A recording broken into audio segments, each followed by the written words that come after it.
I think there may be something living in there. I think there may be something alive. What do you mean, a rat? It's possible. It's possible. Oh, Christ almighty. Sinew and nicotine base.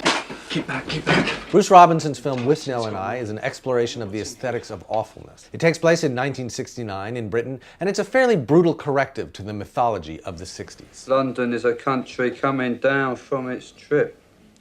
We are 91 days from the end of this decade, and there's going to be a lot of refugees. It's about two friends who spend most of their time drinking, taking drugs, bickering, and generally failing at everything they do. We can't go on like this.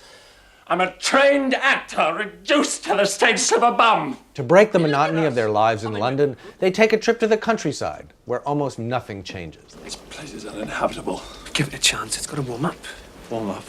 We may as well sit round a cigarette. Their day-to-day lives are relentlessly, sometimes shockingly grim. But the movie itself is charming, hilarious, Get in the back of the van! and ultimately heartbreaking. There's always time for a drink. I don't have the time. Withnail, played by Richard E. Grant, is by far the more charismatic of the two. He performs himself as a kind of mashup of Lord Byron and Mick Jagger, but his greatest talent really may be for squandering his talents. What a piece of work is a man.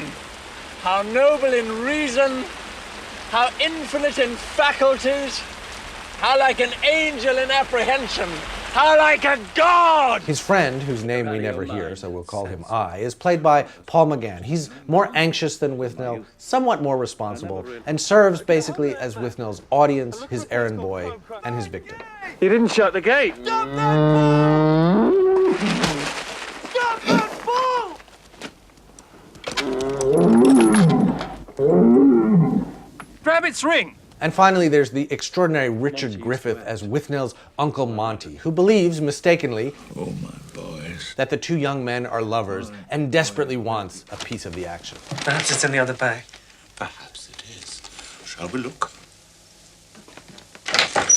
This movie takes place on a very small, intimate scale, but it's perfectly written, and every character expresses himself in a particular and distinct way. It's splendidly acted and full of surprises.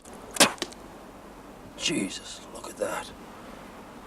Apart from a raw potato, that's the only solid to have passed my lips in the last 60 hours. The friendship between the title characters is at the heart of the film. It's a complicated, difficult, and ultimately unsustainable relationship. These aren't accidents. They're throwing themselves into the road gladly. Throwing themselves into the road to escape all this hideousness. Withnail is wonderful, but also impossible company. And in a way, he is the movie's central work of art, an idea of what an artistic life is. Awful to contemplate and beautiful to behold. You all suffer! I'll show the lot of you! I'm gonna be a